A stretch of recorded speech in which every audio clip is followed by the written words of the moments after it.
तद्व्रतम प्राणो वा अन्नम शरीरम अन्नादम प्राणे शरीरम प्रतिष्ठितम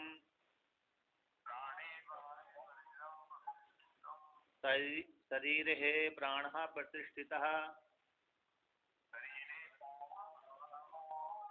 तद एतद अन्नम अन्य प्रतिष्ठितम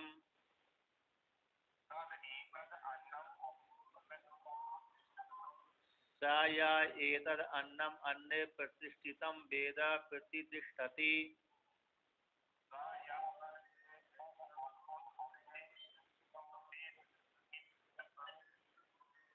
अन्नवान अन्नादो भवति महान भवति प्रजया पशुभिर्ब्रह्म वर्ततेन महान कीर्त्या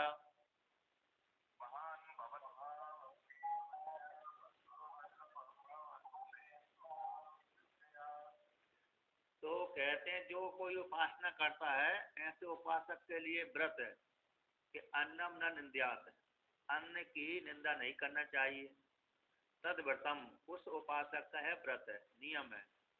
अर्थात जिस किसी उपासक ने उपासना कर रहा उस काल में यदि भिक्षा लेने आया उसकी भी जो भिक्षुक है और उपासना करता है तो किसी दूसरे देश में जाकर के भिक्षा मांगता है किसी घर जीवन वाले के पास में, तो वहां पर जाकर के जो भिक्षा मांगता है तो उसमें चाहे उसको 56 प्रकार का व्यंजन प्राप्त हो जाए चाहे रूखा सूखा प्राप्त हो जाए तो उसकी निंदा न करें। अथवा स्वयं भी घर में रहता है तो वहां पर भी उस अन्न की निंदा न करे। और दूसरा ये भी है कैसा भी बना हो, मतलब खाने योग्य पदार्थ हो, भोजन हो, जैसे उसकी किसी ने बनाया दूसरे ने बना दिया तो उसकी भी निंदा ना करें। तो कहते हैं उसके अन्न की निंदा नहीं करना चाहिए, तद उसका व्रत है। अब यहाँ पर अभेद दृष्टि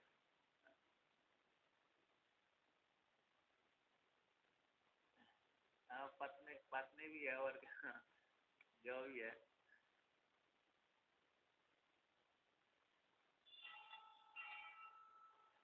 सही से। हाँ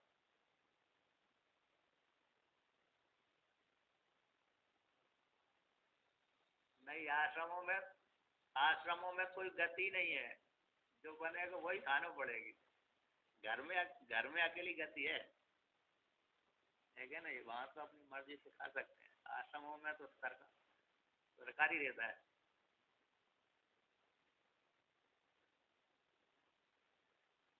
तो कहते हैं प्राण वही अन्नम, वयन वही प्राण ही अन्न है। कहते शरीरम अन्नादम, वो शरीर अन्नाद है। तो कहते प्राणे शरीरम प्रतिष्ठितम, प्राण है शरीर में रहता है, प्राण में शरीर रहता है, प्राण में शरीर रहता है तो प्राण है यानी प्राण में शरीर प्रतिष्ठित है। वो शरीर है प्राण प्रतिष्ठिता, और शरीर में है प्राण प्रतिष्ठित है। तद एतत् अन्नम अन्न प्रतिष्ठितम, जो जिसके भीतर रहता है वो जिसमें रहता है, या जिसके भीतर रहता है वो अन्न कहलाता है। वो जिसमें रहता है और जो दूसरे को रखता है वह कैसे आधार कहलाता है। जो आधार होता है वो अन्नाद कहलाता है, जो आधेय होता है वो अन्न कहलाता है।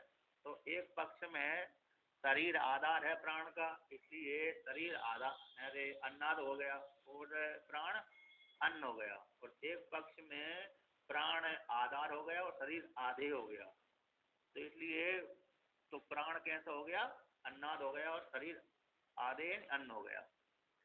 तो तद एतद अन्नम अन्न प्रतिष्ठितम, यह अन्न अन्न में प्रतिष्ठित है, क्योंकि शरीर के बिना प्राण नहीं रह सकता, प्राण के बिना शरीर नहीं रह सकता। इसलिए दोनों एक दूसरे के बिना न रहने के कारण एक दूसरे के प्रति अन्न है, एक दूसरे के प्रति अन्न है, एक दूसरे के प्रति आधार है। तो अन्न अन्न में प्रतिष्ठित है। यह एतद अन्नम अन्न प्रतिष्ठितम वेदा प्रतिष्ठति, जो कोई भी साधक है इस प्रकार से अन्न को अन्न में प्रतिष्ठित जानता है तो जानने वाला साधक स्वयं ही प्रतिष्ठिता को प्राप्त हो जाता है, प्रतिष्ठित हो जाते हैं, उसकी आयु पूरी हो जाती है, खूब आयु जीने वाला हो जाता है। और तो इस प्रकार से अन्न की उपासना करता है, शरीर को स्वस्थ रखता है, मतलब यार इसके शरीर के प्रति भी वो हीन भावना नहीं करता, शरीर को लेकर क्या करूंगा आदि आदि। कभी कभी व्यक्ति को शरीर से ही वैराग हो जाता है, जैसे घर में समस्या हो गई थोड़ी, तो समस्या हो जाने से अरे शरीर को कोसता है, कोसने के पश्चात व्यक्ति ज्यादा समस्या हो जाती है, जहर खा मर जाता है, अन्न कार्य कर लेता है। इसलिए शरीर के प्रति भी हीन भावना ना हो। तो कहते हैं अन्नवान अन्नाद भवती, अन्न वाला हो जाता है और अन्नाद भी हो जाता है। महान भवती, महान हो जाता है प्रजा के द्वारा,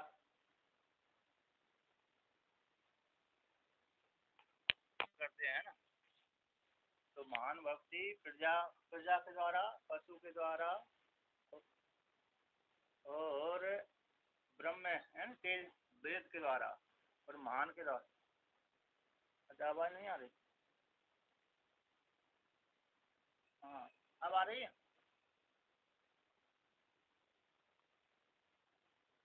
तो यहाँ पर कहते हैं कि महान भक्ति यानी किसके किसके द्वारा महान होता है?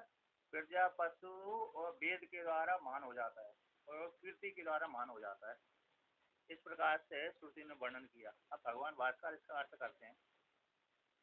किंचा अन्नेन द्वारभूतेन ब्रह्म विज्ञातम यस्मात् तस्माद् गुरुम इव अन्नम न निंद्यात् तद अस्य एवं ब्रह्मविदो व्रतम उपदिश्यते।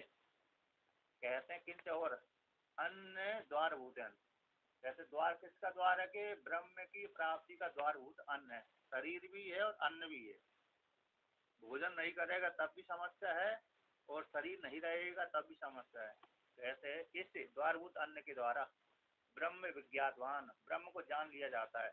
यस्मात् जिस हेतु से, तस्मात् उसी हेतु से, गुरु जैसे गुरु की निंदा नहीं की जाती उसी के समान अन्नम न निंद्यात, अन्न की निंदा नहीं करना चाहिए। तद है अस्त इसका, एवं इस प्रकार से किसका? ब्रह्म विदो, ब्रह्म वेदता का व्रतम उपदिश्यते, नियम है, व्रत या नियम का उपदेश किया जा रहा है, किया गया है। कहते व्रत उपदेशो अन्न स्तुत है, व्रत का जो उपदेश है, नियम का उपदेश है अन्न की स्तुति के लिए, प्रशंसा के लिए। स्तुति भाकत्वम च अन्नस्य ब्रह्म उपलब्धि उपाय स्वाद। कहते स्तुति के योग्य, स्तुति भाग है ना, स्तुति के योग्य तुम अन्न हो, इसलिए अन्न कैसा है? ब्रह्म की उपलब्धि का साधन है ना, शरीर भी और अन्न भी। कहते प्राणो वही अन्नम, प्राण अन्न है यहाँ पर। तो कहते हैं शरीर अंतर्भावात प्राणस्य, शरीर के भीतर कैसा रहता है? प्राण रहता है ना, प्राण शरीर के भीतर रहता है, इसलिए प्राण यहाँ पर क्या है? अन्न है। कहते यदि यद यद यस्य अंत प्रतिष्ठितम भवति तस्य अन्न भवति। कहते जो जिसके भीतर रहता है वह उसका अन्न कहलाता है।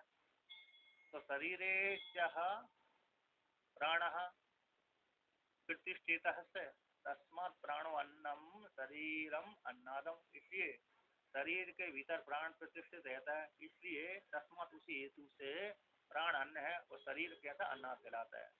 तथा उसी प्रकार से शरीरम अपनी अन्नम प्राणो अन्नाद है, शरीर कैसे अन्न है और प्राण अन्नाद है। तस्मात् किस हेतु से? प्राणे शरीरम प्रतिष्ठितम, और प्राण है शरीर में प्रतिष्ठित रहता है। तन निमित्तत्वा शरीर स्थिति, प्राण निमित्त ही शरीर की स्थिति होती है। तस्मात्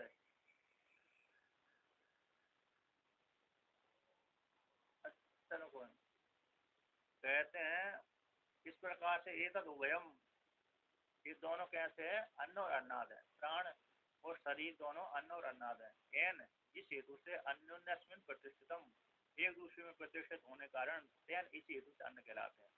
कहते हैं एन जिसके द्वारा अन्योन्य से प्रतिष्ठिता तेन अन्नाद, जिसके द्वारा जिसकी प्रतिष्ठिता होती है वह अन्नाद कहलाता है। तस्मात् प्राण शरीरम च विहम अन्नम अन्नादम च, इसलिए प्राण और शरीर दोनों अन्न और अन्नाद है। या एवं एतद अन्नम अन्न प्रतिष्ठितम, कहते जो कोई भी इस प्रकार से अन्न को अन्न में प्रतिष्ठित जान प्रतिष्ठति, वह स्वयं साधक ही प्रतिष्ठित हो जाता है, ख्याति को प्राप्त हो जाता है। अन्नवान और अन्नाद हो जाता है। अन्न अन्नाद आत्मा है, आत्मा के द्वारा स्वयं के द्वारा अन्न और अन्न वाला हो जाता है। किंच अन्नवान अन्नाद भवति इति पूर्वक कहते हैं, और भी अन्नवान और अन्नाद ये दोनों हो जाता है। अब आगे कहते हैं अष्टम अनुवाक है ना, अन्नम न परिचक्षित तद्व्रतम आपो गई अन्नम ज्योतिरन्नादम अपसु ज्योति प्रतिष्ठितम ज्योतिषी आपा प्रतिष्ठितः तद एतत् अन्नम अन्ने प्रतिष्ठितम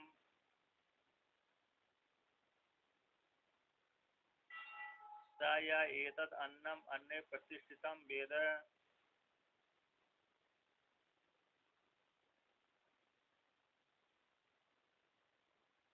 प्रतिष्ठति।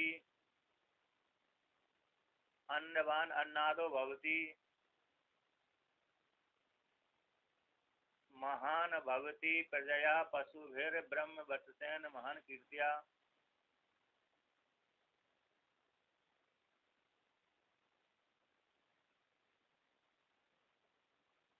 तो यहाँ पर कहते हैं पुनः उसी के विषय में नियम धारण करते हैं कि कहते अन्नम न परिचक्षिता, अन्न की निंदा न करें। तद्व्रतम दोबारा के व्रत का नियम है उस ब्रह्मविद्ता के लिए। अन्न की निंदा, परिचक्षिता का भी अर्थ यहाँ पर निंदात्म है कि अन्न की निंदा न करे, निषेधात्म है ना। परिचक्षिता करे और ना है न करे, तो अन्न की निंदा न करे। तद्व्रतम कुछ त्याग न करे, निंदा परिहरे त्याग न करे, तो निंदा हो जाएगी। निंदित वस्तु की त्याग कर देते हैं। तो दो ये परिहरित, भगवान भास्कर ने परिहरित की है, त्याग न करें। तो त्याग न करें अतः जो आ गया वो पास में ही रखें, हटा ना। भोजन में जो आ गया कि हमको नहीं खाना है ऐसा भोजन, तो निंदित वस्तु का ही त्याग कर दिया जाता है। तो कहते हैं उस ब्रह्मवेत्ता का व्रत है। अब यहाँ पर कहते हैं पहले शरीर और प्राण को अन्न कहा, अन्न कहा। अब दूसरे को कहते हैं जल और वायु कहते हैं। आपो वही अन्नम, जल ही अन्न है। ज्योतिर अन्नादम, और ज्योति ही, इन ज्योति जो अग्नि है देवता वो अन्नाद है। कहते हैं अपसु ज्योति प्रतिष्ठितम, जल में ज्योति प्रतिष्ठित होता है। कहते जल जब बरसता है, बारिश जब होती है तब उसमें ज्योति प्रकट होती है ना। वैसे भी जो बिजली आदि बनती है जल से बनती है। और ज्योतिषी आप प्रतिष्ठिता, और ज्योति में जल प्रतिष्ठित होता है, क्योंकि ज्योति से ही यानी अग्नि से ही जल की उत्पत्ति होती है, इसलिए ज्योति में जल प्रतिष्ठित रहता है।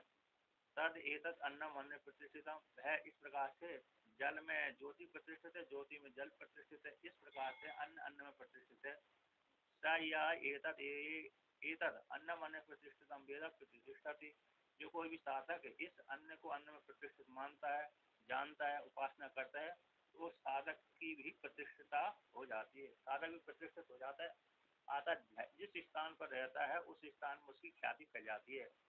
अन्नवान अन्नाद भवति, अन्न वाला होता है और अन्नवान भी होता है और अन्नाद भक्षण करने वाला भी होता है ना। संग्रह वाला भी होता है और देने वाला भी हो जाता है। महान भवति, महान हो जाता है प्रजा पशु के द्वारा और विद्या के द्वारा, ब्रह्म वर्च से नहीं विद्या के द्वारा महान हो जाते हैं। और महान कीर्ति के द्वारा भी संपत्तिशाली हो जाते हैं। क्योंकि उपासक के विषय में देखा जाता है, जैसे बड़े बड़े आश्रम वाले है ना, उन्होंने इस प्रकार की उपासना करी, तो उपासना करने के प्रभाव से उनके बड़े बड़े कैसे बन गए, आश्रम बन गए। यदि उपासना नहीं करते तो बड़े बड़े आश्रम उनके नहीं बनते, है ना। ये प्रत्यक्ष उदाहरण है। और जिसके जो गाढ़ जीवन वाले गए उसके भी पूजन के व्रत है ऐसा, इसलिए व्रत पूजन का व्रत होने के कारण उन्होंने ऐसी उपासना करी थी जिससे उनको इस जन्म में ऐसी संपत्ति आदि प्राप्ति हुई।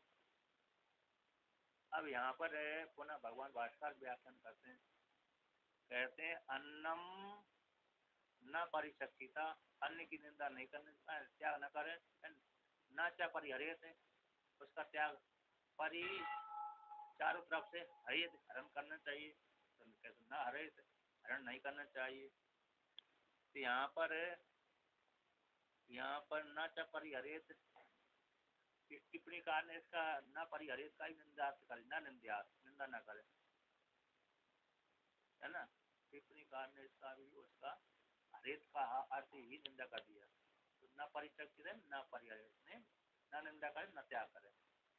तद व्रतम पूर्वक स्तुति, जो ब्रह्मवेत्ता का जो व्रत है पूर्व के समान स्तुति के लिए है। अतः जो भी जैसा भोजन में प्राप्त हो गया अन्न, मांस मद्रा आदि को छोड़ करके, मांस मद्रा आदि को छोड़ करके उसको त्याग न करें। रूखा सूखा जैसे मिल जाए, जैसे बौद्धों के जैसा नहीं हो। बौद्धों ने तो बोला है ना कि जैसा भी वजह खा लेना चाहिए। तो उसमें अरे जिस व्यक्ति का जैसा राग था उसी प्रकार से उनको और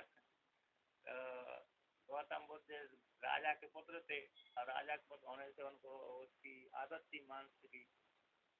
तो उसने कहा जैसा मिल जाए, स्वयं मत हिंसा करो, वाली दूर से हिंसा करके आप खिला दें, तो कोई समझ तो नहीं है। ऐसे ऐसा ना हो, है ना, इसमें ऐसा नहीं है। तो मांस मदिरा आदि को छोड़ करके वहां से जो रूखा सूखा प्राप्त हो उसको खा लेना चाहिए। मांस आदि का कब कब निषेध नहीं होता, जब व्यक्ति के प्राण ही चाह रहे हैं, है ना, तब उसका छूट हो जाता है, क्योंकि प्राणों में मिलता है। तो विश्वामित्र मुनि को भोजन ही नहीं मिला था, तो उन्होंने कुत्ते का मांस ही भक्षण करने लगे। कहते कि उषा चाक्रायण ने झूठे खा लिए। हाँ हाँ पानी, हाँ सही। तो कहते हैं, उसी को कहते हैं कि तद एव शुभ अशुभ कल्पनाया अपरिगृह्यमाण स्तुतम कथम ही कृतम अन्नम स्याद एवं तथोक्तहम पुत्रेषु अपि आपो वा अन्नम इत्यादिषु योजित अपसु ज्योतिरिति।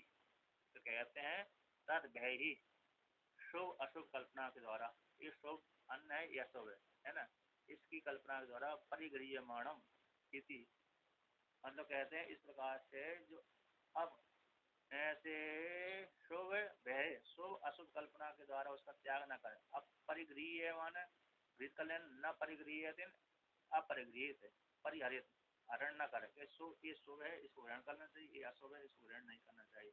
इस प्रकार से त्याग नहीं करना चाहिए। अपरिगृह है शब्द है ना आपके में, अपरिगृह है, अपरिगृह मानम यदि है, मेरे गृह मानम।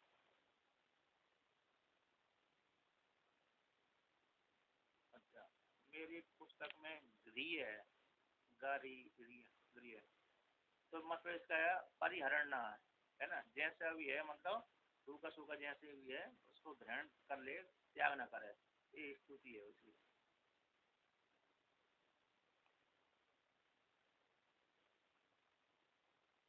हाँ शुभ अशुभ कल्पना के द्वारा, तो जैसा भी, हाँ अरे ये ठीक है ये ठीक नहीं है, तो इस प्रकार से तो जैसा ये वो उसकी स्तुति है अन्न की। तो मही करतम, तो यहाँ पर मही करता है, महिमा से युक्त है, और मही करतम अन्नम स्याद, महिमा को प्राप्त हो जाता है। एवं इस प्रकार से यथोक्त गुण से युक्त होकर जो उपासना करता है, महिमा से युक्त, वो इस अन्न की महिमा की प्राप्ति हो जाती है ना। यदि निंदा हो गई तो महिमा को प्राप्त नहीं होगा, निंदा स्तुति हो गई तो महिमा की प्राप्ति हो जाएगी। यदि स्तूयते तद्विधीयते, यदि निंदिते तद निषिध्यते, ये न्याय है। जिसकी स्तुति की जाती है उसकी महिमा हो जाती है, और जिसकी निंदा की जाती है उसको निषिद्ध कर दिया जाता है। तो मही कृतम अन्नम स्यात्, तो महिमा को प्राप्त हो गई अन्न, शुभ अशुभ कल्पना के द्वारा गृहित नहीं होता, तो गृह नहीं है, उसी की स्तुति की गई है, तो इसलिए अन्न कैसे महिमा से संपन्न हो गया। इस प्रकार से तो निंदा नहीं हुई, तो निंदा न होने से उसकी प्रशंसा हो गई, प्रशंसा हो जाने से उसको गीत ग्रहण करने के योग्य हो गया। तो इस प्रकार से यथोक्त जो कहा गया उसी प्रकार से यहाँ तक अन्न और प्राण में अन्न तक यहाँ पर कहा गया, उसी प्रकार से आगे की पर्याय वास्तवों में भी गीत कर लेना चाहिए। उत्तरेशु अपी, उत्तर में भी इसी प्रकार से जोड़ लेना चाहिए कि आप वे ही अन्नम, आप ही जल है ना। मतलब जैसे प्राण, अरे प्राण अन्न था और शरीर अन्ना था, अन्न शरीर अन्न था, प्राण रे अन्ना था। जिस प्रकार से पूर्व पर्याय में कहा गया उसी प्रकार से आगे पर्यायों में इसी प्रकार से जान लेना चाहिए। आप वही अन्नम, जल ही अन्न है और अग्नि अन्नाद है, अग्नि अन्नाद है, इत्यादि में जोड़ लेना चाहिए। अपसु ज्योतिर्, अपसु जल में ज्योति है। इस प्रकार से अब यहाँ तक है 8वें का पूरा हो गया। अब नवा कहते हैं, जैसे अन्नम बहुपुर्वीत तद्व्रतम पृथ्वी व अन्नम आकाशो अन्नादः पृथिव्याम आकाशः प्रतिष्ठितः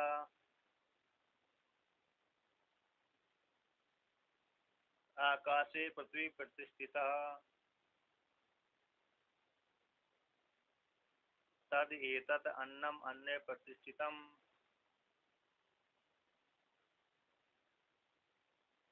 स या एतद् अन्नम अन्ने प्रतिष्ठितं वेद प्रतिष्ठति।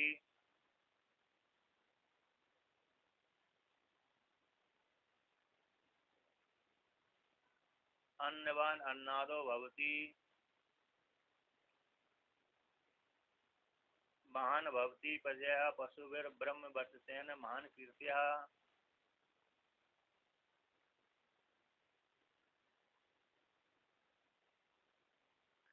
कहते हैं ऐसे जो उपासना करता है उसके लिए ये व्रत आया है कि अन्नम बहुपुर्वीता, जो अतिथि सत्कार करता है ऐसे व्यक्ति को खूब अन्न एकत्रित करना चाहिए। अन्नम बहुपुर्वीता, अन्न को इकट्ठा करने से संग्रह करना चाहिए। तद व्रतम, उस ब्रह्मविद्या के लिए व्रत है। अतः जो अतिथि सत्कार करता है तो अतिथि के पास में, अतिथि सत्कार करने वाले को पास में बहुत से कौन आते हैं, भिक्षुक आते हैं मांगने के लिए। अमुक शहर में, अमुक गांव में, अमुक देश में अमुक व्यक्ति बहुत कैसा दान करता है, तो उस दान करता है तो लोग बाग उसके नाम को सुन करके उसी के पास में दान लेने के लिए जाते रहते हैं। जैसे ब्रह्म अरे बृहदारण्य उपनिषद में आया है, जनक जना जनः जनक जनक धावंती, जनक श्रोता जनक मनता जनक विज्ञाता जनक दाता, जनः जनक जनक धाव जनः जनक जगत जनक धावंती। तो ये जनक है, तो जनक की प्रशंसा के जनक होता है, दाता है, मनता है, विज्ञाता है और सब कुछ है। ज्ञान देने वाला भी है, दान देता है, होता भी है, मनता है, विज्ञाता है। इस प्रकार से सारे उस काल के ब्राह्मण आदि है और जनक के नाम लेते लेते जनक के राज में जाते थे। तो उसी प्रकार से जो व्यक्ति की ख्याति फैल गई यहाँ पर कि यहाँ पर इस आश्रम में खूब सेवा होती है तो उस आश्रम में महात्मा चले जाते हैं। अथवा इस गांव में अमुक के व्यक्ति, धार्य जीवन वाला व्यक्ति खूब सेवा करते, साधुओं की, अन्यों की स्वागत सत्कार करता है, सारे व्यक्ति उसी आश्रम, उसी भारत व्यक्ति के पास में खाने पीने के लिए आदि चले जाते हैं। तो ऐसे व्यक्ति के लिए अन्नम बहुपुर्वीता, अन्न खूब संग्रह करके रखना चाहिए। तद उत्तम, उसका ही व्रत है। कहते पृथ्वी वही अन्नम, पृथ्वी ही अन्न है और आकाश अन्नाद है, आकाश अन्नाद है। पृथ्व्याम आकाश प्रतिष्ठिता, पृथ्वी में आकाश प्रतिष्ठित है ना। ये हमारा पृथ्वी शरीर हो गया, आकाश में खाली है।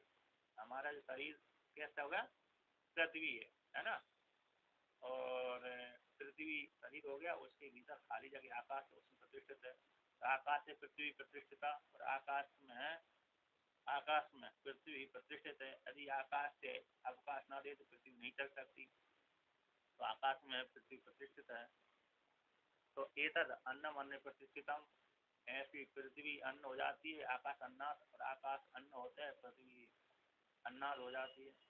तो इस जो इस प्रकार से जानता है एतद अन्न अन्न में प्रतिष्ठित है, इस प्रकार से जानता है या एतद अन्न अन्न प्रतिष्ठितम वेदा, जो कोई भी साधक इस प्रकार से अन्न को अन्न में प्रतिष्ठित जानता है तो स्वयं भी प्रतिष्ठित हो जाता है, प्रतिष्ठा को प्राप्त हो जाता है। अन्नवान अन्नाद भवती, अन्न वाला हो जाता है, और अन्नाद भक्षण करने वाला भी हो जाता है। महान भवती, महान हो जाता है। प्रजा पशु ब्रह्म वर्चस्व, विद्या के द्वारा, पशु के द्वारा और ज्ञान के द्वारा और कीर्ति के द्वारा महान हो जाता है। कहते हैं अप ज्योतिषु, अप ज्योतिषोर अन्न अन्नाद, अन्न अन्नाद गुणत्वेन उपास्य अन्य भवकर्णम भृतम। जिस प्रकार से जो अप ज्योति, अप और ज्योति दोनों को अन्न अन्नाद गुण रूप से उपासक का, ऐसी उपासना करने वाले साधक का कि अन्न का भूकर्णम व्रत है, उस साधक के लिए अन्न की बहुत संग्रह कर लेना चाहिए, जिस प्रकार से उपासना करता है ना। इस प्रकार से हाँ जान लेना चाहिए। तो इसमें वर्णन किया अन्न, जो अन्न अन्न गुणों से कैसे अप और ज्योति का अन्न और अन्नाद रूप से गुणा, अन्न और अन्नाद के गुण रूप से उपासक के लिए, उपासक जिस प्रकार से वर्णन किया गया तो उपासना करता है, वैसे उस उपासक के लिए बहुकर्णम उसी समान यहाँ पर भी उस ऐसे उपासक के लिए क्या करना चाहिए, बहुत धन का संग्रह कर लेना चाहिए। अन्न का बहुकर्णम व्रत है, पूरे समान ही जानना चाहिए। अभी नौ इसका कितने 8वें अनुवाद का, 9वें अनुवाद का है ना, 9वां अनुवाद पूरा हो गया।